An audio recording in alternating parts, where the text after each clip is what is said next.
अच्छा। जय गुरु। बंदे पुरुषोत्तम, बंदे पुरुषोत्तम, बंदे पुरुषोत्तम। सूरज दा को रिक्वेस्ट है आलोचना प्रसंग को पाठ करने के लिए। वही पाठ मैं फिर से कर रहा हूँ जो कल का विषय वस्तु था। हाँ दादा। आलोचना प्रसंग पंचम खंड पेज 75-76। শরৎদা, শুনছি কর্মফল মানুষকে ভোগ করতে হয়, এ হতে কি মানুষের রেহাই নাই? शरदा ठाकुर जी से पूछ रहे हैं कि सुना हूं कि कर्मफल मनुष्य को भोग करना ही पड़ता है, क्या इससे मनुष्य को रिहाई नहीं मिलेगा? सीसी ठाकुर, कर्म ही जीवन नियंत्रण सूत्र। सीसी ठाकुर प्रश्न का उत्तर दे रहे हैं कि कर्म ही जीवन का नियंत्रण सूत्र है। কর্মফল মানুষের চরিত্রে ও মস্তিষ্কে বিশেষ বিশেষ প্রবণতা ও ঝোঁকের সৃষ্টি করে থাকে। তার চলনও তাই দিয়ে নিয়ন্ত্রিত হয় এবং তার ফল যা হবার তাও হয়ে থাকে।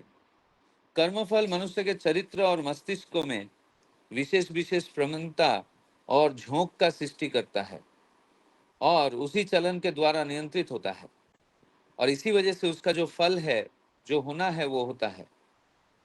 কোন কায়দায় পূর্ব কর্মফল প্রসূত খারাপ বুদ্ধি, প্রবণতা ও ঝোঁকগুলিকে যদি বদলে দেওয়া যায়, অর্থাৎ ভালোর দিকে মোড় ফিরিয়ে দেওয়া যায়, তাহলে দুর্ভোগের হাত থেকে অনেকখানি রেহাই পাওয়া যেতে পারে।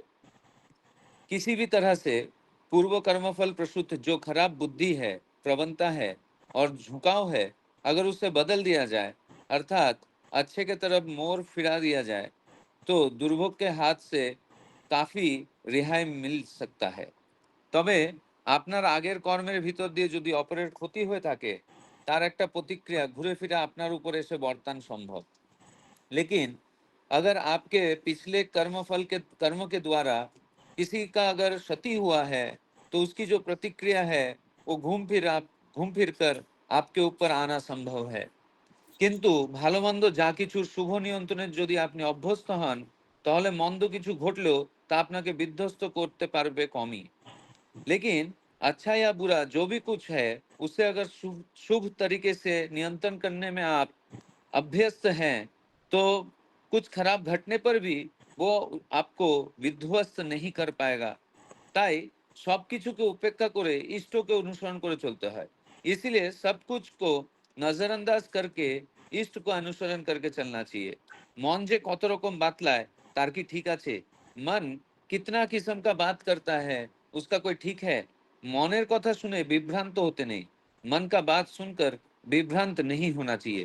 যত কষ্টই হোক, ইষ্টের নির্দেশ কাটায় কাটায় পালন করে চলতে হয়। कितना भी कष्ट क्यों ना हो, इष्ट का निर्देश টু দি পয়েন্ট পালন करके चलना चाहिए। এই কষ্টের ভিতর দিয়ে বহু কষ্টের হাত থেকে নিষ্কৃতি পাওয়া যায়। इसी कष्ट के द्वारा बहुत सारे कष्ट के हाथ से छुटकारा मिल सकता है। আমি অনেক সময় মানুষকে খামাখা একটা কাজ করতে বলি। मैं बहुत बार मनुष्य को बिना किसी वजह कुछ काम करने बोलता हूँ। বুদ্ধি থাকে अदरवाइज एंगेज्ड, অন্যথা ব্যাপৃত রেখে অন্য একটা বিপদের হাত থেকে বাঁচিয়ে নেওয়া। बुद्धि ये रहता है कि उसे दूसरे काम में व्यापृत रखकर दूसरा एक विपद के हाथ से बचा लेना। তাই যারা কথা শোনে তাদের অনেক বিপদ কাটিয়ে নেওয়া যায়। इसीलिए ये बात जो सुनते हैं उनका बहुत सारा विपद कट जाता है। কথা না শুনলে তাদেরও যন্ত্রণা, আমারও যন্ত্রণা। बात ना सुनने पर उनको भी तकलीफ और मुझे भी तकलीफ। আমি একজনকে হয়তো বললাম বাইরে বেরিয়ে কাজ নেই, এখানে থাকেন, লোকজন আসলে তাদের সঙ্গে যাজন টাজন করবেন, কথাবার্তা বলবেন, আবার एखाने घूरबेन फिरबेन।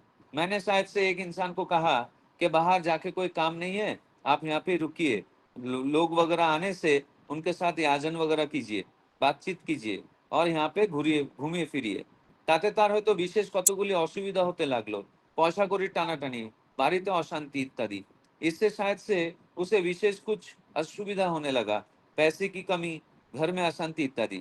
তাই আমার কাছে হয়তো বলল, ঠাকুর এখানে বসে বসে থাকি, কোনো কাজকর্ম হয় না, অমুক জায়গায় গেলে খুব ভালো কাজকর্ম হয়, আমার শরীর মনও ভালো থাকে, আপনি যদি অনুমति দেন তাহলে বেরোই।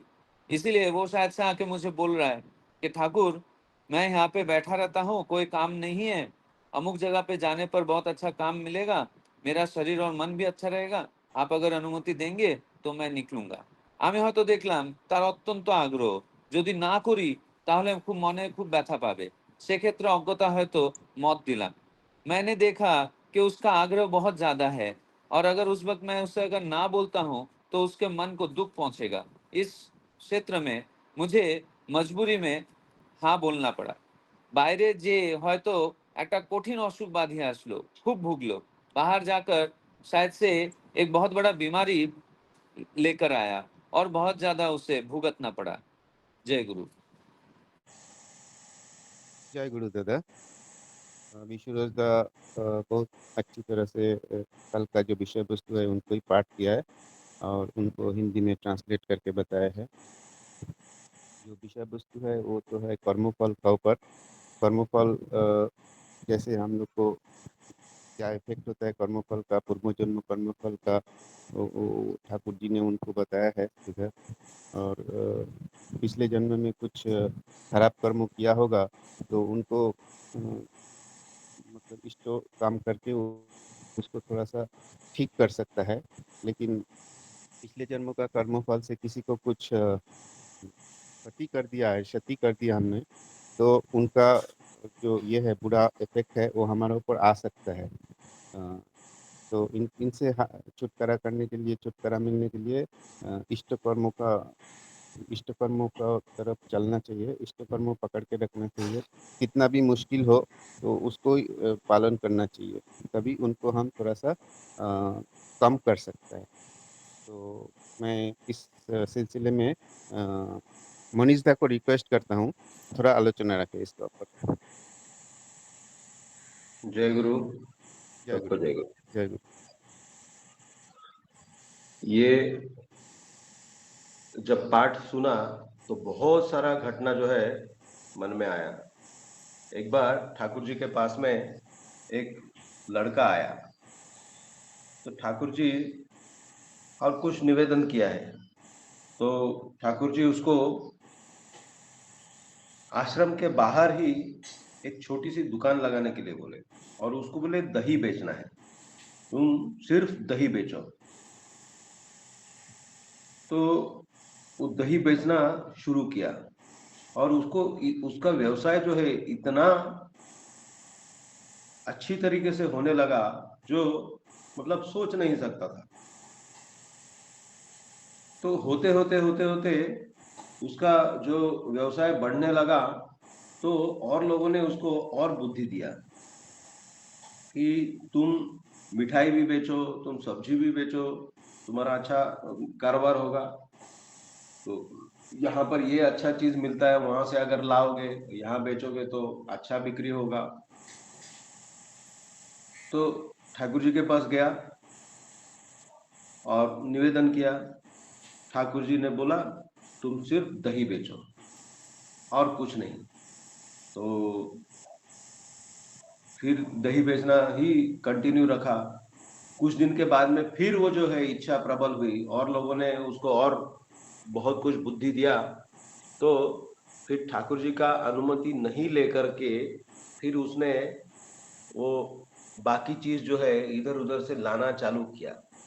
तो और क्षेत्र में कुछ अच्छा कुछ छेना मिलता था कहीं पर, तो वो लाना शुरू किया। ऐसे कुछ कुछ काम उसने शुरू किया। तो उसको ट्रेन में जाना पड़ता था और एक बार क्या हुआ कि ऐसा कुछ एक्सीडेंट हुआ कि उसका दोनों पैर कट गया। तो ट्रेन मतलब प्लेटफॉर्म और ट्रेन मतलब ट्रेन से बहुत ज्यादा भीड़ थी, लेकिन जैसे तैसे ट्रेन में लटक गया। फिर जो हाथ छूट गया और प्लेटफॉर्म और ट्रेन के बीच में जा करके एक्सीडेंट हुआ, बच गया लेकिन उसका दोनों पैर कट गया। बाद में जब ये घटना ठाकुर जी को, और वो बाद में जब ठाकुर जी सामने आया तो ठाकुर जी तो बहुत दुखी हो गए थे घटना सुन करके। तो ठाकुर जी बोले कि मैं ये जब पहली बार मेरे पास आया था तो तभी मुझे दिख रहा था कि उसका दोनों पैर नहीं है, और इसलिए उसको इंस्ट्रक्शन दिया था कि तुम सिर्फ दही बेचोगे और कुछ नहीं। लेकिन वो माना नहीं और जो उसका दोनों पैर कट गया, ये उसका कर्मफल की वजह से ऐसा हुआ। अगर वो ठाकुर जी की बात सुनता तो ये चीज घटना नहीं होता। कल शशि भाई ने एक घटना जो बताया वो केष्टोदा के बारे में था। केष्टोदा के पिताजी उनका देहांत हो गया और केष्टोदा ठाकुर जी के पास आए, निवेदन किया कि ऐसा ऐसा है, मैं तो बड़ा बेटा हूँ। तो ठाकुर जी उनको नहीं जाने दिया, बोले नहीं, बोले तुम्हारा जो कुछ काज कर्म है वो यहीं पर करो। तो उन्होंने वैसा ही किया और बाद में पता चला उनकी पंजिका के हिसाब से उनकी मृत्यु, जो उनके पिताजी का 10वें दिन का जो कर्म था उस दिन सर्पदंश से उनका मृत्यु होना था। अगर वो चले जाते और वहां पर अगर वो काज कर्म करते तो वहां पर वो मतलब जिस पेड़ के नीचे बैठ करके वो कर्म काज करते तो ऊपर से सांप आकर के सर्पदंश करने का योग था, लेकिन वो ठाकुर जी ने उसको एवर्ट किया, उनको अपने पास रखा। ऐसे ही एक कहानी मुझे याद है, जो रामदास स्वामी जो शिवाजी महाराज के गुरु थे, उनके बारे में एक कहानी ऐसे ही है कि उनके जो एक परम शिष्य थे उनका नाम था कल्याण स्वामी। और कल्याण स्वामी के ऊपर ऐसी जिम्मेदारी थी कि उनको गांव में जा करके 5 घर में भिक्षा मांग करके लेके आना है और आश्रम के जो आश्रमवासी है वो जो सीधा लेकर के आते थे, मतलब जो कुछ चावल दाल जो भी मिला जो लेकर के आना है और फिर सभी आश्रमवासी जो है वो खाना खाएंगे, मतलब खाना पकेगा और खाना खाएंगे। तो एक दिन जो है रामदास स्वामी कल्याण स्वामी को अपने पास बैठा करके बोले कि तुम मेरा पैर दबाना। तो इन्होंने पैर दबाना चालू किया, बहुत देर हो गई। फिर कल्याण स्वामी ने उनको याद दिलाया कि स्वामी जी, अगर मैं सीधा लेने के लिए अगर नहीं जाऊंगा, भिक्षा करने अगर नहीं जाऊंगा तो सारे आश्रमवासी भूखे रहेंगे, क्योंकि वो मतलब सीधा को स्टोर करके नहीं रखते थे। हर दिन जाना है, भिक्षा करना है और जो कुछ मिला, अगर नहीं मिला तो उस दिन सारा आश्रम भूखा। तो ऐसा एक प्रचलन था।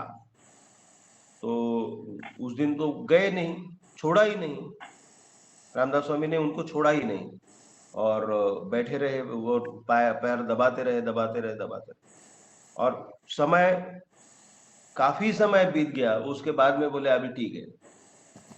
तो समय तो चला गया, मतलब ऐसा नहीं कि हम किसी भी समय जा करके भिक्षा करेंगे, ऐसा भी नहीं। तो भिक्षा करने का जो समय था वो तो बीत गया और जा नहीं सकते थे। तो फिर शाम को उनको बाकी जो आश्रमवासी थे उन्होंने पूछा कि आपने ऐसा क्यों किया, आपको तो मालूम था कि कल्याण स्वामी जाएंगे और तभी भिक्षा होगी और वो लेके आएंगे तो आश्रम के लोग खाना खा पाएंगे, आज तो सारे के सारे भूखे रह गए। तब उन्होंने ये बात बोला कि आज उनका मृत्यु योग था, अगर ये जाते तो आज इनकी मृत्यु अटल थी, तो इसलिए मैंने अपने पास उनको रखा। तो कहने की बात है, जो सदगुरु होते हैं वो तो जानते हैं कि हमारा मतलब क्या है, हमारा कर्मबल क्या है, वो जो इनसाइड आउट हमको जानते हैं। और इसलिए एक ठाकुर जी की वाणी है कि उषा निशा में मंत्र साधन चलते फिरते जब जथा समय इष्ट निदेश मूर्त कोराई तब। तो ये मूर्त करना, जिस समय अगर स्पेसिफिक निर्देश किसी को आता है, पर्टिकुलरली अगर किसी को आता है या फिर कलेक्टिवली, तो अगर ऐसा होता है तो उसको मूर्त करना ही तप होता है, और वो करना ही हमारे लिए अच्छा होता है, हमारा मंगल उसी में निहित है। तो इसीलिए अच्छा, अभी मैं मेरे जीवन की मैं घटना बताता हूँ। पूजनीय सिपाही था तो बाद में मुझे बोले कि ठाकुर जी ने तुमको बचा लिया, एकदम स्पष्ट रूप से ये बात बोले। तो ये बात क्या है, घटना क्या है, मैं थोड़ा सा बताऊंगा। ये 2002 की घटना है।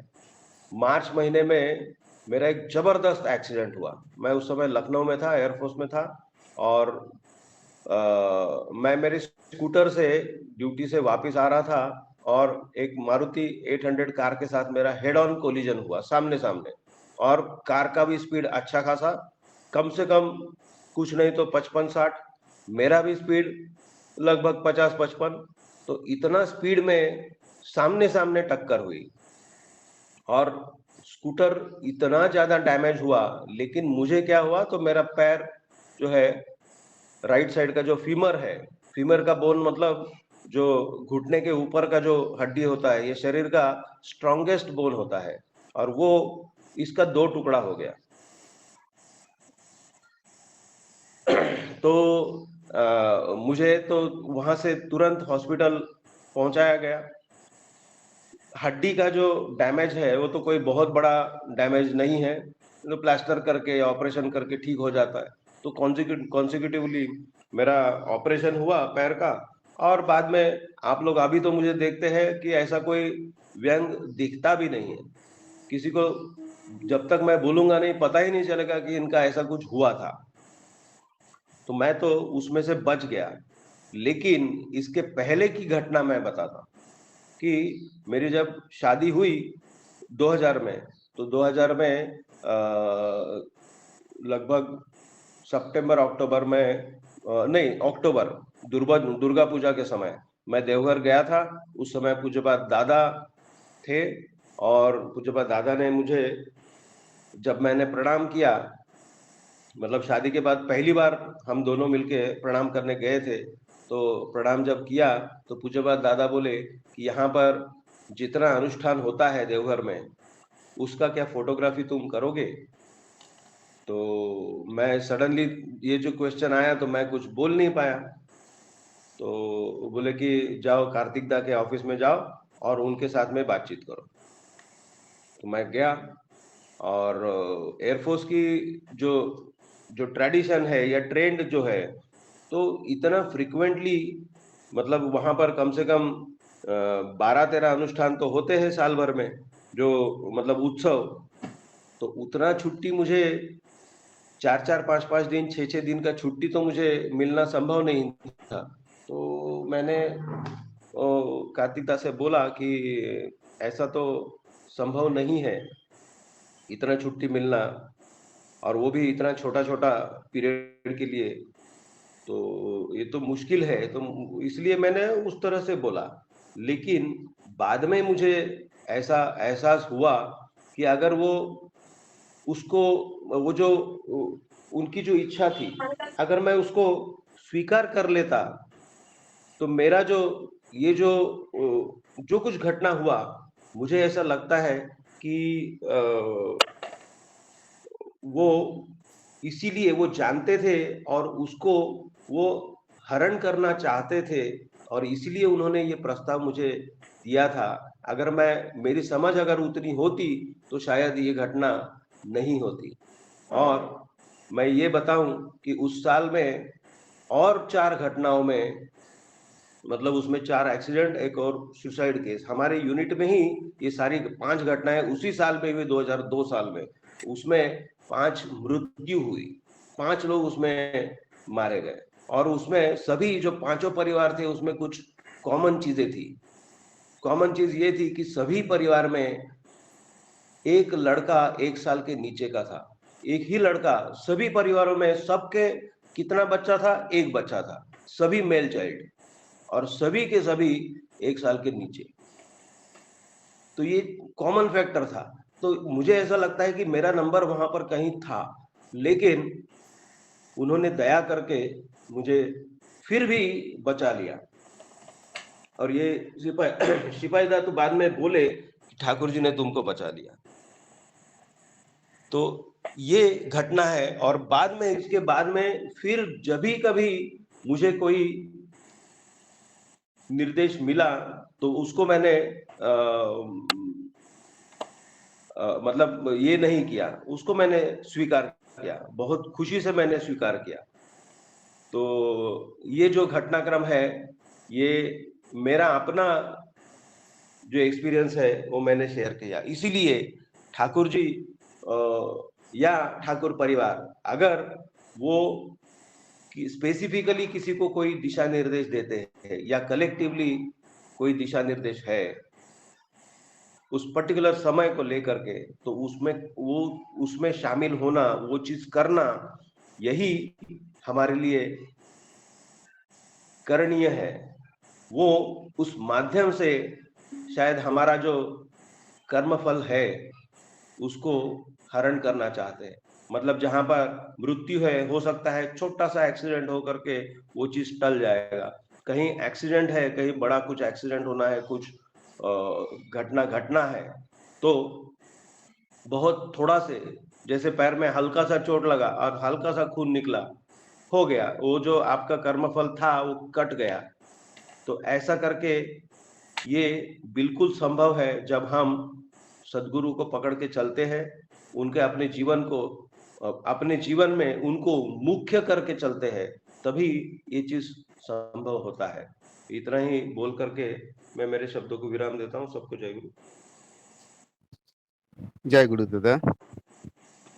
आपने बहुत अच्छी तरह से आलोचना की है कि सद्गुरु का निर्देश पालन करने से क्या होता है और सद्गुरु का निर्देश पालन नहीं करने से क्या होता है, और आपका व्यक्तिगत अभिज्ञता आपने बताया है। सद्गुरु का निर्देश एकदम टू द पॉइंट अगर कोई पालन करे तो उनका जितना भी दुर्गति विपद है वो काफ़ी काफ़ी हद तक कम हो सकता है। तो इसीलिए सद्गुरु का निर्देश कितना भी तकलीफ हो वो पालन करना अवश्य संभव ही होता है। तो इस सिलसिले में मैं प्रोफेसर विजय कुमार दा को रिक्वेस्ट करता हूँ थोड़ा आलोचना रखे। प्रोफेसर विजय कुमार। जय गुरु दादा। जय गुरु। ये जो टॉपिक है आज का, बहुत प्रैक्टिकल टॉपिक है। माने लोगों के, मनुष्य के हर एक जो है दैनंदिन जीवन की एक टॉपिक है कि जो हम ठाकुर जी का, लोग सोचते हैं कि हम तो सब विधि विधान सब करते हैं, जजन जाजन इष्टवृत्ति, और फिर मुझे कुछ मिलता नहीं। एक्चुअली देखा जाए कि जो आप सभी जो विधि विधान ठाकुर जी का प्रॉपर तरीके से अगर करते हैं तो बहुत कुछ मिलता है, लेकिन हम उसको एहसास नहीं कर पाते। लोग बोलते हैं नहीं मिलता, लेकिन बहुत कुछ मिलता है, उसकी एहसास महसूस नहीं होता है। लेकिन ठाकुर जी से आप अगर रियली में प्रेम करते हैं, ठाकुर जी को अपने जो है घर का एक सदस्य के रूप में प्रेम करते हैं, ठाकुर जी को आप भगवान के रूप में प्रेम मत कीजिए, है ना, अलौकिक भगवान आप समझिए। रियल में जो एक जो है मनुष्य, एक मेंबर आपके घर में है, रह रहे हैं, और जिस तरह से जो जीवंत मेंबर को आप प्रेम करते हैं, उसी तरह से ठाकुर जी को जीवंत मानते हुए आपको प्रेम करना है। ठाकुर जी की क्या इच्छा है। अभी जो है अग्रवाल दा ने एक वीडियो डाला था ग्रुप में कि हम जो फैन ठाकुर जी के आसन के ऊपर फैन है और जंगल फैन भी है ना। तो हम ठाकुर जी को प्रेम करने का मतलब कि ठाकुर जी को हम आसन दे रहे हैं। आसन हम ठाकुर जी, हम खुद स्नान करते हैं और ठाकुर जी को फोटो को हम डेली पोस्टते हैं कि नहीं, उनको आसन में बैठाए कि नहीं, हम अपने गद्दे पे सोते, उनको क्या चीज दिए हैं आसन, वो आसन को हम साफ करते ही कि नहीं है। बहुत सारे घर में मैं देखता हूँ कि ठाकुर जी का फोटो है, सब कुछ है, लेकिन गंदगी पड़ी रहती है वहां पर, पता नहीं महीनों से कुछ वहां पर पोछा मारा है कि नहीं मारा है ना। तो आपको डेली करना है, ये तो हुआ भाव की बात। अभी जो मेन जो चल रहा है जो कर्म फल की, तो कर्म फल तो भोगना ही भोगना है, और सभी को भोगना पड़ता है। भगवान जो है ईश्वर है, उनको भी जो है राम आए तो कृष्ण के रूप में, जो भी राम वो कृष्ण के रूप में उनको भोगना ही पड़ेगा, और जो भी है तो कर्मफल तो भोगना ही भाग है आपको, तो सबको भोगना पड़ता है। भगवान जैसे राजा दशरथ को जो है उसको भी श्राप मिला था कि आपको पुत्र वियोग में मरना पड़ेगा, तो पुत्र वियोग में मरे, तो कर्मफल तो भोगना ही पड़ेगा। लेकिन अगर हम ठाकुर के बताए रास्ते पर चलते हैं तो कर्म फल जो ठाकुर जी बोले हैं वो एडजस्ट होगा आपको। जैसे 2 कर्म फल है, तो 2 कर्म फल ऐसा आपको एडजस्ट कर देंगे ठाकुर जी, आपको फील ही नहीं होगा। जैसे एग्जाम्पल जो है, जैसे लोग किसी को लिखा है कर्म फल की गठिया की बीमारी होगी, और उसको ये भी लिखा है कि मार भी पड़ेगी, गठिया की बीमारी भी होगी और मार पड़ेगी। तो सबको पता है गठिया मतलब कहीं पर दर्द हो रहा है, तो दर्द हो रहा है तो हम वहां पर क्या है दबाते हैं तो अच्छा महसूस होता है ना। जहाँ दर्द हो रहा है उसको दबाते हैं तो अच्छा महसूस होता है। तो गठिया की बीमारी भी और मार भी पड़ा एक साथ, तो दोनों कर्म फल एडजस्ट हुआ, जिसमें आपको क्या हो गया, जो दर्द का एहसास नहीं हुआ, दुख का एहसास नहीं हुआ, एक गुड फीलिंग आया। गठिया और बीमारी मार पड़ना दोनों मिलाकर एक गुड हुआ। तो इस तरह से जो कर्म फल एडजस्टमेंट होता है। जैसे मेरी अपनी मान लिए कुछ अनुभव, जो मेरे जीवन के अनुभव, बहुत अनुभव है, कुछ को मैं यहाँ पर जो है मैं प्रस्तुत करूंगा। अभी लोग क्या बोलते हैं, अरे ठाकुर जी तो क्या है हर हमेशा ये पैसे ये दो, यहाँ पर सत्संग हो रहा है यहाँ पैसे दो। बहुत लोग के मन में एक भावना आती है ना। तो ठाकुर जी तो बोले हैं कि देते जाओ पाओगे, है ना। गाना भी है, तुम 1 पैसा देगो तो 10 लाख मिलेगा, गाना है, ऐसे नहीं बना है ना। तो आप जो भी आप ठाकुर जी के नाम पर देते हैं, तो एक तो हमको मानना है कि हमारा उन्होंने हमें दिया है तभी हम दे पा रहे हैं, अगर वो नहीं देते तो हम कहाँ से दे पाते, है ना। पहले तो यही सोचना है कि जो वही दिए हैं और उन्हीं को हमारा उन्हीं को देना है, ये भावना होना चाहिए। दूसरी बात क्या है, जैसे मेरी अपनी बता रहा हूँ कि अगर हम दे रहे हैं तो कितनी बचत है। मैंने परिवार में किसी को जो है हॉस्पिटलाइजेशन जो है बम्बई में हो गए 25 साल, हॉस्पिटल का मुंह नहीं देखा मेरा और मेरा फैमिली, हॉस्पिटल का मुंह ही नहीं देखा है आज तक। कौन सा ऐसा फैमिली होगा जिसमें जो है मलेरिया टाइफाइड है, वो कुछ ना कुछ रीजन से हॉस्पिटल का मुंह देखना पड़ा होगा, हॉस्पिटल में भर्ती होना पड़ा होगा। और मैं बहुत सारा, कल एक फैमिली में गया था, हालांकि वो दीक्षा दिलाए हैं लेकिन कुछ करते नहीं है। वो बोल रहे थे हॉस्पिटल में ही बहुत पैसा जाता है, मेडिसिन में जाता है। तो मैंने उनको याद दिलाया कि आपको तो विधि विधान हमने दीक्षा दिलाया था, आप तो उसको फॉलो नहीं किए, कुछ कर नहीं रहे, है ना। होता है किस लिए है ना। तो ठीक है, तो ये तो हो गया ना, देते जाओगे पाओगे, बहुत मैंने पा लिया। अदरवाइज मेडिकल एक्सपेंस में जाएंगे तो आप, और स्पेशली बम्बई में तो वही बोल रहा था, एक दांत जो है उखड़वाने में जो ट्रीटमेंट कराने में 20-20 हजार रुपया लगता है। तो कहने का मतलब कितने खर्च होते हैं, तो ये जो है तो एडजस्टमेंट होता है। अभी मैं एक बार जो है मेरा स्कूटर से जो है, हालांकि 2-3 बार हुआ है, तो एक लेकिन बहुत मिरेकल घटना बताता हूँ। मैं कॉलेज जा रहा था, उसके बाजू में एक छोटा मतलब चौराहा था, नाका था, वहां जाम लगी हुई थी। तो मेरा स्कूटर था और मोटर बाइक वाले जो है ना वो फुटपाथ पर चढ़ा के जा रहे थे। मैं सोचा अरे तो जा रहे हैं तो मैं भी फुटपाथ पर चढ़ा के चला जाता हूँ ना। लेकिन मेरे दिमाग में आया ही नहीं कि वो बाइक है वाले है, मेरा स्कूटर है। बाइक स्कूटर में फर्क है, बाइक चढ़ जाता है आराम से, है ना, लेकिन स्कूटर चढ़ता ही नहीं है। उन लोग को देखा कैसे ऊपर उठा उठा कैसे तो चढ़ाते, उसी स्टाइल में मैंने भी सोचा कि मैं भी चढ़ा देता हूँ। मैंने भी चढ़ा दिया और एक्सीलेटर हो गया, एक्सीलेटर लग गया ऑटोमेटिक, दब गया एक्सीलेटर बाइक का। और कितना जो है जोर से भागा, वहां जाम था समझिए, फुटपाथ पर पब्लिक भी जा रही थी, है ना। पता नहीं, मैं सोचा आज तो मेरा तो जो होगा होगा, लेकिन मेरा कुछ भी हो गया, लेकिन दूसरे को अगर कुछ हो गया तब तो फिर क्या होगा पता नहीं, उनके पैसे भरने पड़ेंगे, कुछ कुछ हो गया उनको ले जाना पड़ेगा हॉस्पिटल में, उसका इलाज कराना पड़ेगा। इसे अचानक मेरे मन में, जैसे मैंने तेज हुआ, मेरे मन में ये सब भावनाएं दिमाग में आ गई कि गया। लेकिन पता नहीं ठाकुर जी का मिरेक्ल, मतलब किसी को कुछ लगा ही नहीं, किसी दूसरे पब्लिक को नहीं लगा। मेरा खुद का नुकसान हुआ, हालांकि स्कूटर को भी कुछ नहीं हुआ, मैं गिर गया तो मेरा पैंट छिला गया, पैंट फट गया, चलो ठीक है। इसके बाद जो है ठाकुर जी ने तो एक प्रिवेंटना ऐसा मिरेक्ल दवाई दिया है, प्रिवेंटना का तो मैं सोचता हूँ मिरेक्ल है। आप, मैंने तो कितनी बार मुझे डॉक्टर के पास जाने की नहीं जरूरत पड़ती है। अरे मेरा छवना छिला गया था, मैंने बस वही प्रिवेंटना लगाया, और मैं होम्योपैथी घर में रखता हूँ, यूज करता हूँ, अर्नी का यूज करता हूँ, वही खाया, बस एक हफ्ता में सब साइड हो गया। नहीं तो दूसरे लोग रहते तो वो भी डॉक्टर के पास जाते, तो फिर पट्टी बांधो, बैंडेज करो, यूज करो, तो उसमें भी जाते 500-1000 रुपया तो जाते, और फिर पैरासीटामोल ये सब खाओ।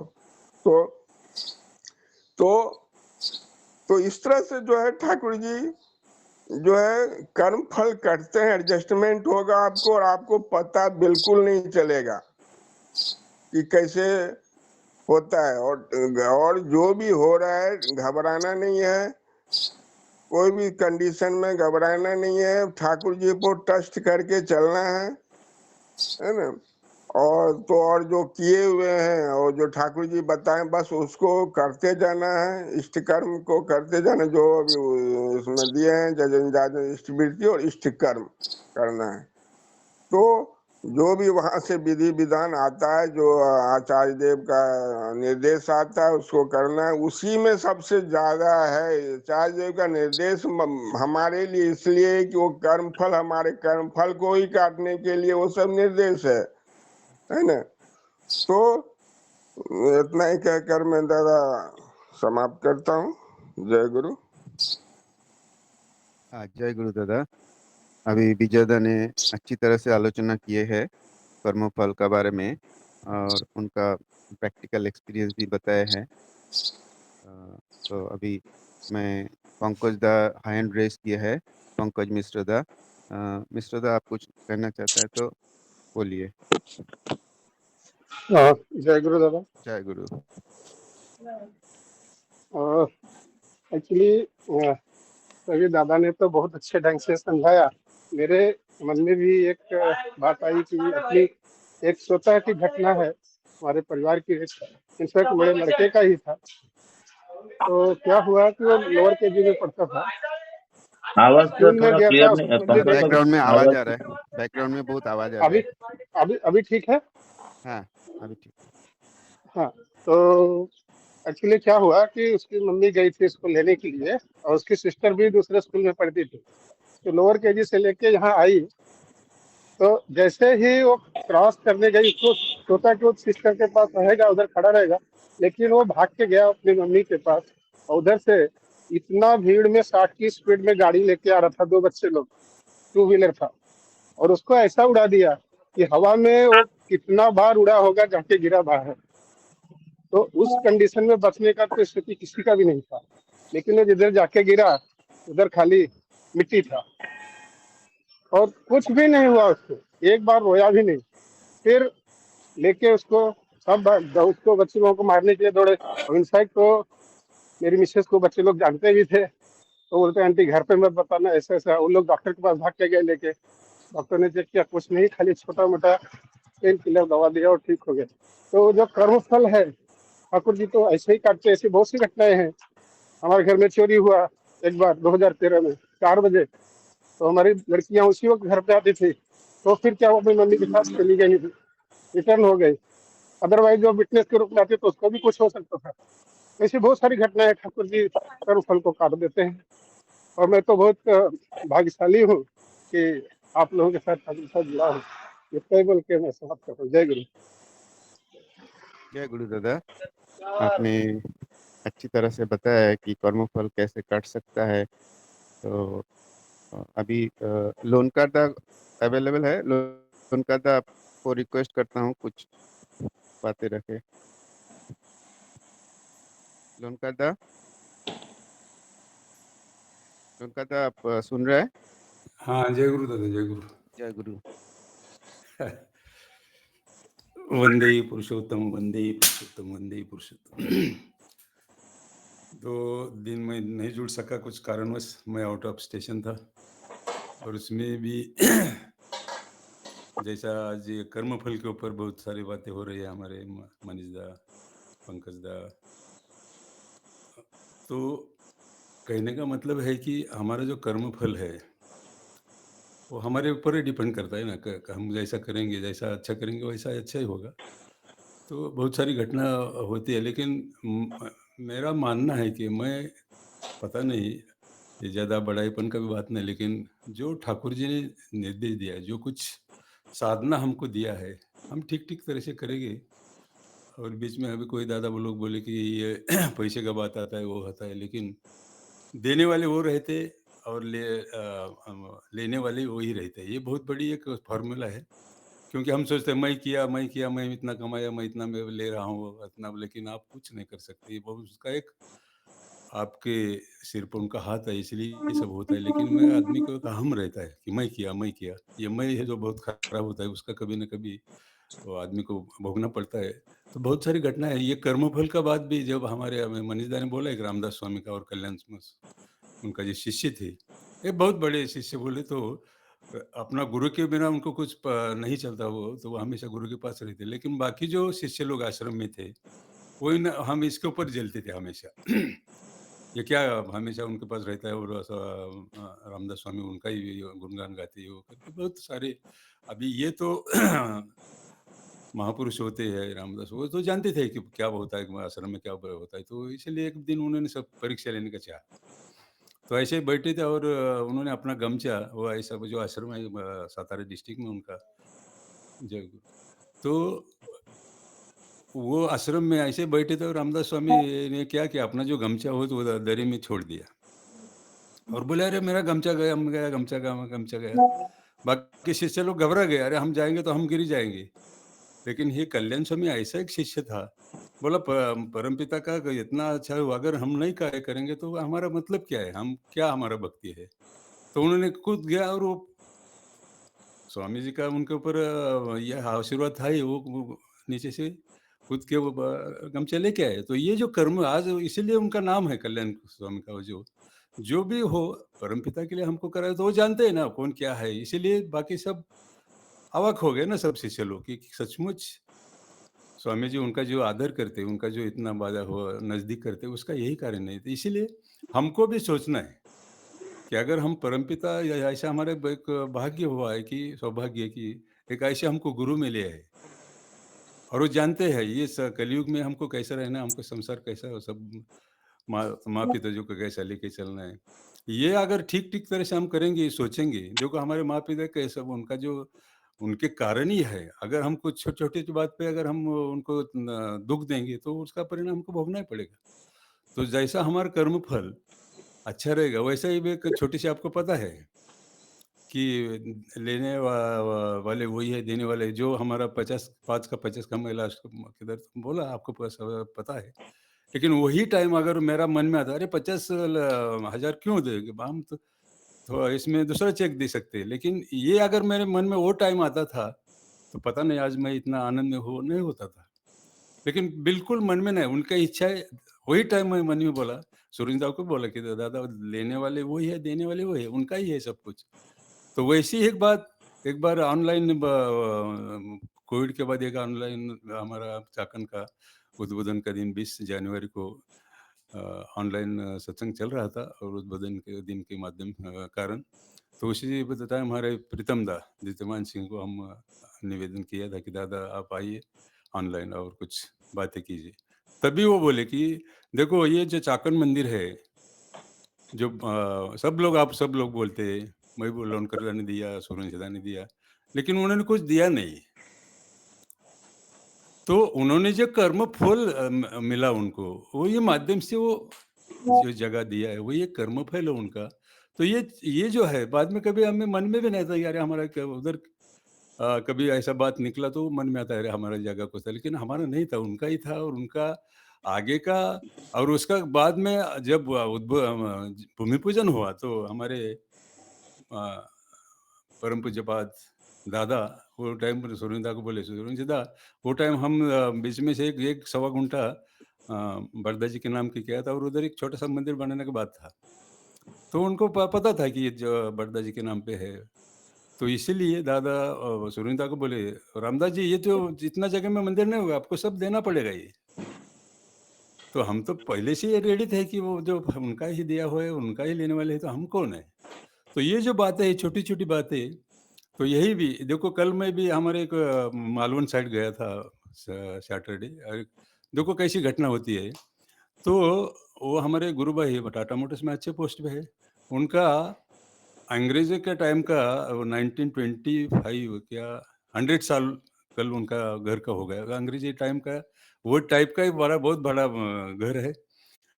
ऑफिस कैसा रहता था और अंग्रेजी के टाइम में, और घर कैसा, वो सब वो तो उनका इच्छा हुआ कि मेरा जो घर है 100 साल हो गए। तो उन्होंने वो कल कार्यक्रम में कहा था, तो बोले उनका दा आपको आना चाहिए। मैं सुरेंद्र दा को भी उन्होंने रिक्वेस्ट किया। तो ये जो होता है उनका जो प्रेम, और जाने के बाद वो बहुत गर्मी है, ये वो है, लेकिन एक इच्छा हो कि अगर हमारे नितिन दा नाम है उनका, नितिन दा ने बोला है तो जाना चाहिए। तो उधर जो हम सोचा था कि जाएंगे, ये गर्मी ये हो कैसा होगा, लेकिन पता नहीं उनको लगा कि इतना लंबे से आ रहे, तो इतना अप टू डेट उन्होंने हमको रहने का व्यवस्था, खान पान, लेकिन सब इसमें कांदा लहसुन खाने वाले सब हो, और उधर तो मच्छी चलता है। लेकिन उन्होंने हम 4 लोग थे, और खुद नितिन दा उनका पहले इतना ही लोग थे, और उनके लिए छोटा-सा, लेकिन वो उधर सब चर्चा चल रहा है, तो यार एक प्याज़ लहसुन का, बिना प्याज़ लहसुन कैसा खाना बनता है?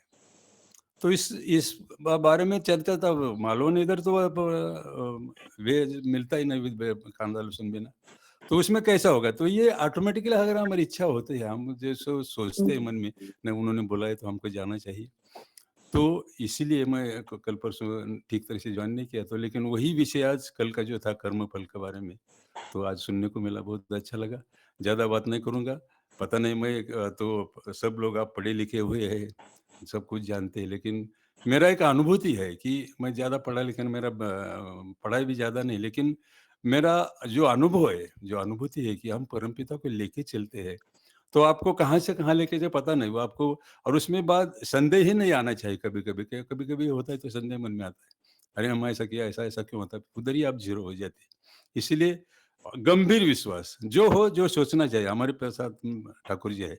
ये सोचेंगे, तो जैसे हमारे बीच में हमारे दादा बोले कि आपको डॉक्टर के पास जाना ही नहीं पड़ेगा। इसीलिए हमको जो-जो निर्देश है, जो-जो क हमारे परमपिता को अच्छा लगता है, वो अगर हम करते रहेंगे, तो आपको डॉक्टर के पास जाने का ज़रूरत है। मेरे को आप देख रहे हैं, तो मैं भी इतना सौभाग्यशाली, पता नहीं, मेरा शरीर भी साथ देता है, कहाँ जाएगा, तो यही कारण है, हम परमपिता को अच्छी तरह से लेके चलना है। कहीं भी हमारे माध्यम से उनका जो इष्ट प्रतिष्ठा बोलते हैं हम, वो कम नहीं होना चाहिए। कभी-कभी हम कुछ करते तो लोग क्या बोलते हैं, "अरे! क्या वो गुरु का वो जो कुछ ठाकुर गुरु का", तो मेरा नाम खराब नहीं होता, मेरे ठाकुर जी का नाम खराब होता है। इसीलिए बहुत सोच समझ के कि जहाँ भी हो, मेरा जो चाल-चलन कैसा हो, मेरा परमपिता का कहाँ भी उनका मेरे कारण अगर उनका इष्ट प्रतिष्ठा खराब होता है, तो मैं कुछ भी नहीं, ज़ीरो हूँ। यही सोचना है, ज़्यादा बात नहीं कहूँगा। आज मेरे को दादा ने मैं कुछ बोलने के लिए कहा, तो उनका भी मैं आभार व्यक्त करूँगा, और सभी जितने भी जुड़ते हैं, और एक मेरे को बहुत अच्छा लगता है कि चलो आलोचना प्रसंग के माध्यम से परमपिता का बात होता है, और सुनने में भी अच्छा लगता है, और एक हमको भी एक मार्ग मिलता है, हमको इसमें भी और कितना सुधार हो सकता है।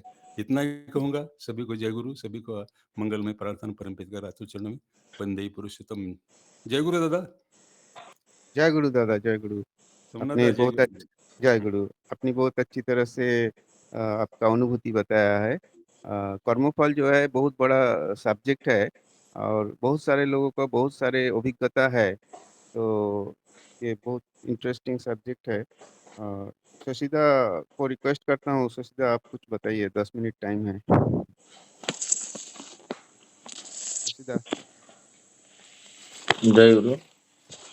वंदे दादा जय पुरुषोत्तम, जय गुरु। वंदे पुरुषोत्तम, वंदे पुरुषोत्तम। अभी लंकरदा उनका जीवन का घटना बोल रहे थे, चाकन का मंदिर के बारे में। एक चीज बोले, जे गंगा जल में गंगा पूजा करना उनका सब कुछ है। लंकरदा बोल रहे थे, और फूल जाता हूँ नीचे से तोड़ के लाता हूँ और बोझ आता है मैं दिया, बट फूल तो उन्हीं का है और तोड़ के जो कर्म है वो निष्पादन जस्ट हो रहा है। और ये इसी से पैसिव जो निरहंकार बोध सृष्टि होता है।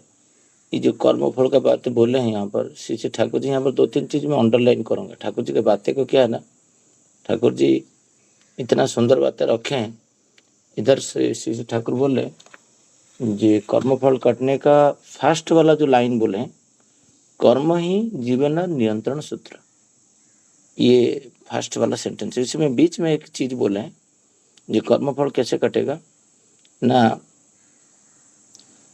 सब कुछ को उपेक्षा करे, इष्ट के अनुसरण करे चलते हैं। ये इसको मैं अंडरलाइन किया हूँ। क्यों सब कुछ को उपेक्षा करना पड़ता है? कभी कभी हम लोग प्रायोरिटीज हमारा इष्ट और हमारा पिता माता को छोड़ के हम लोग प्रायोरिटी और किसी को ज़्यादा दे देते हैं, और हमारा पास वो इम्पोर्टेंस के वजह से हम लोग क्या करते हैं, सोर्स से विच्युत हो जाते हैं। श्री ठाकुर यहाँ पर बोल रहे हैं, जो मन का अनुसरण नहीं करके, मन का अनुसरण मत करो, विवेक का अनुसरण करने के लिए। और ये मन ही तुमको विचलित में कर्मफल में, क्योंकि जन्म जो होता है कोई आत्मा का नहीं होता कि एक शरीर का नहीं होता है, जन्म होता है मन का। ये तो बड़ा टॉपिक है, मैं उसमें नहीं जाऊंगा। जब मृत्यु मन करता है, जो होता है, उसके अंदर जो चिंता और सूक्ष्म शरीर में, उसमें मेन चीज है मन। जो मन में तुम सोच के डेथ होता है, वही चिंताशील जब समानत होते हैं, फिर तुम्हारा जन्म होता है। तो मन का ही जन्म होता है देखा जाए तो यहाँ पर श्री ठाकुर जी बोलते हैं, ये जो मन प्रवृत्ति जनित मन का वाइब्रेशन में तुम जन्म हुए हो, उसको तुम ब्रेक मारो उसको ऊपर। वो उसके लिए श्री ठाकुर ऑलवेज बोलते थे, जो इष्ट के हिसाब से चलो, और इष्ट का जीवंत रूप है विवेक व चेतन व कॉन्शियस। कॉन्शियस में उचित अनुचित आता है। तो इधर श्री ठाकुर बोलते हैं, कर्म करने से कर्म फल नियंत्रित होता है। ये बहुत बड़ा विचक्षण प्रश्न है, ये कैसे नियंत्रण होगा? और जब भी आपका जीवन में देखोगे, कर्मफल आपका हो सकता है, दूसरे का कर्मफल भी आप भोगोगे। ये मुझे भी हजम नहीं हो रहा था ठाकुर जी का बातें। ठाकुर जी बोलते थे 10 लोग का कर्मफल है, वो पानी में डूब के मरे उसी गांव में, और तुम उसी गांव में वास कर रहे हो, और पानी आया बाढ़ होके, और पानी पूरा गांव को भिगा दिया, और सब लोग मर गए, बट तुम बच सकते हो केवल ही इष्ट को केंद्र करके। जैसे उनको बोला गया था, जो क्या उस दिन बर्मा में बमबारी हो रहा है, श्री ठाकुर जी को पूछा जा रहा है, क्या प्रकृत रूप से जो इष्ट को निवेदन करके, इष्टभूति करके आपको लेके चलता है, क्या जो बमबारी होगा वो बच जाएगा? श्री ठाकुर जी उत्तप्त होके बोल रहे उस टाइम में, पूरा लाल होके, बच सकता है। सब लोग मर जाएंगे, बट जो व्यक्ति मुझे लेके और इष्टभूति लेके जाए, he stands like a tower, Thakur ji बोल रहे हैं। मुझे ये विश्वास नहीं हो रहा था, मैं पढ़ के कभी कभी हजम नहीं कर पाता हूँ ठाकुर जी की बातें को, क्योंकि व्यक्ति को तो अनुभूति नहीं है, हजम कहाँ से होगा? तो श्री ठाकुर जी बोल रहे उसी टाइम में वो सब लोग उड़ जाएंगे पत्ते की तरह, और वो उसका विचक्षण बुद्धि से वो पार होके चला जाएगा। उसको आगे का सारे चीज जो इष्टभूति करते हैं, और जो नाम करते हैं, नाम धन करते हैं अच्छे से, और ठाकुर जी का कर्म में रहते रहते हैं। खाली तो नाम कर ले नहीं होगा। जो ठाकुर जी को इच्छा को पूर्ण करने के लिए तत्पर रहते हैं 24/7, 2 मिनट गैप नहीं देते हैं, उनको सारे आगे का चीज भी पता हो जाता है क्या होने वाला है, तो वो निकल के चले जाते हैं, वहां नहीं रहते हैं।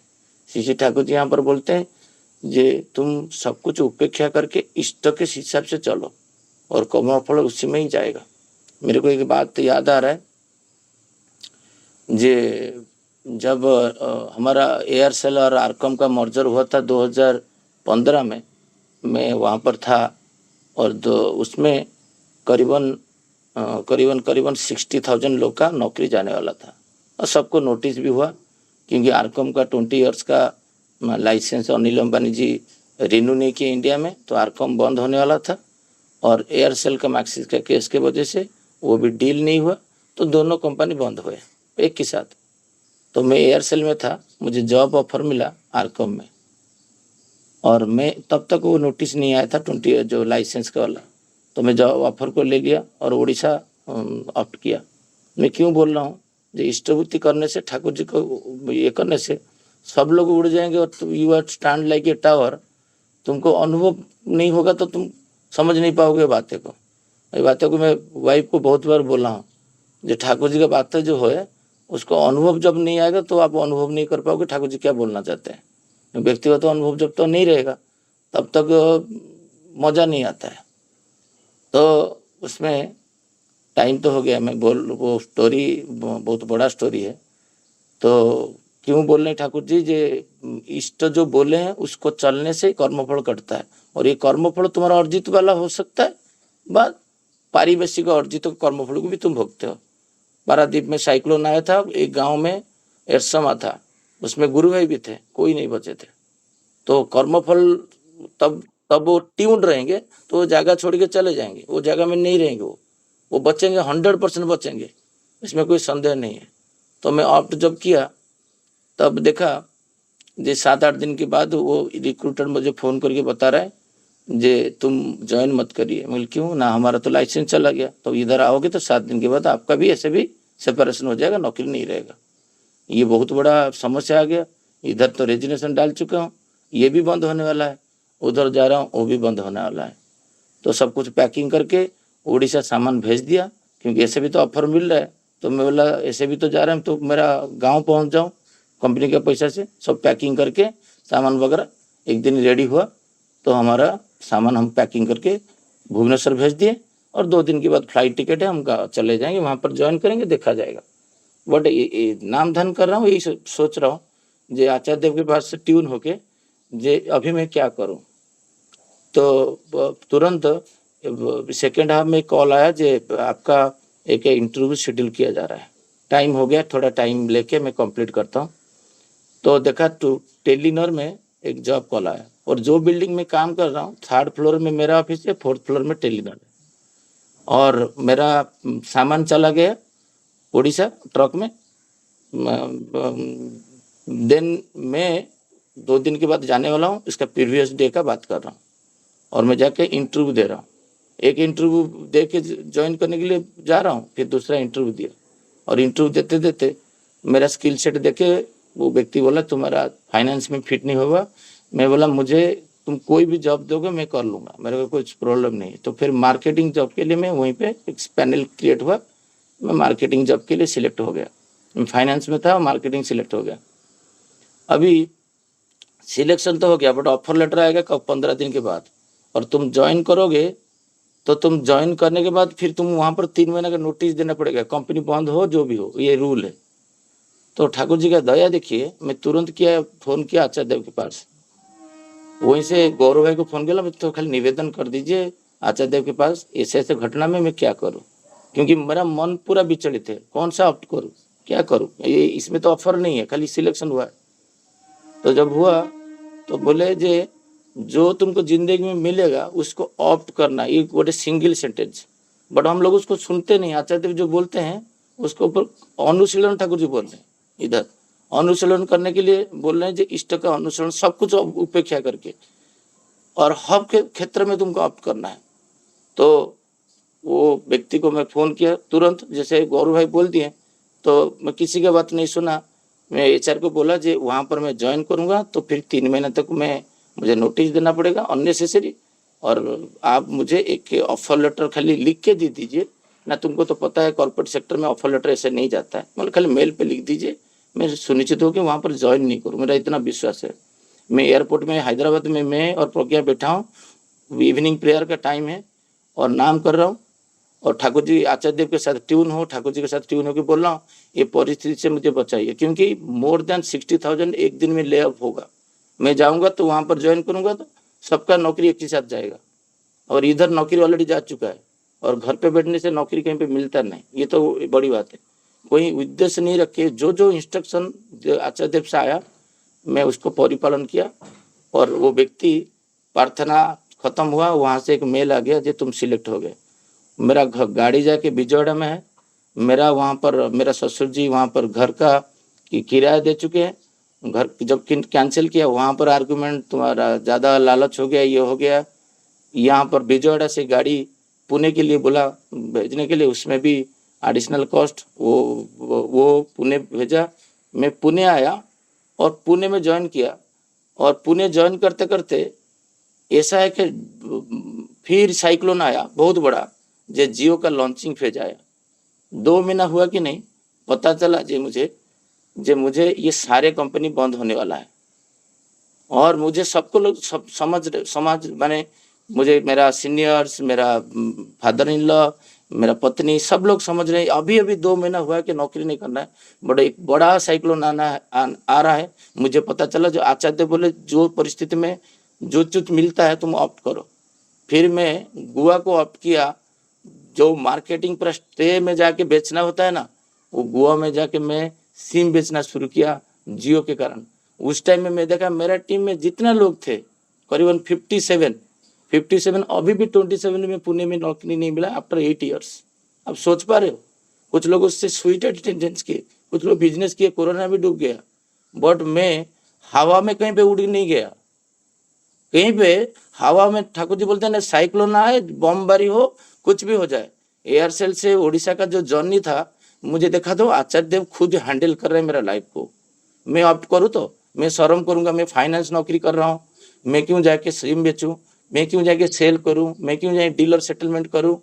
ये भाव जिस दिन आ गया और उसका निर्देश तो पालन नहीं हुआ, तो मेरा ओनली 3 साल मुझे रास्ता पे जाके जो भी काम करना पड़ा। आचार्य देव बोले तुम उसको ऑप्ट करना। बहुत बड़ा स्टोरी है, मैं बताऊंगा। मैं कभी गौरव भाई को बताया था जी, आचार्य देव की वजह से नौकरी का ले ऑफ 2.5 लाख लोग का हुआ। कितना हुआ? 2.5 लाख लोग का ले ऑफ हुआ ओनली 7 डेज में। जब जियो लॉन्च हुआ था तब मेरा नौकरी नहीं गया था। और आश्चर्य लगता है, अभी भी लोग बोलते हैं शशि भाई तुम जान जाते हो, तुम्हारा नौकरी सब लोग का चला जाता है, तुम बच के से जाते हो, बिकॉज ऑफ सीसी ठाकुर। वो बता देते हैं और प्रोएक्टिवली काम करना होता है। किसी का बात उस दिन नहीं सुना था, ओनली आचार्य देव की बात सुना। जी वो बोले जो चीजें ऑप्ट करना है जो समय में, वही ऑप्ट करो। 2 महीना हो टेलीनॉर में सब सेटल हो गया था पुणे में। मैं चाहता तो कंटिन्यू भी करता था, नहीं नौकरी तुरंत छोड़ा। दोबारा क्वेश्चन नहीं किया आचार्य देव को जो मैं क्या करूं। आचार्य देव एक ही बार बोले गौरव भाई के थ्रू वही करो। जैसे उस दिन बैंगलोर मंदिर में मुझे बोले थे जो मंदिर का सत्संग कभी छोड़ा नहीं।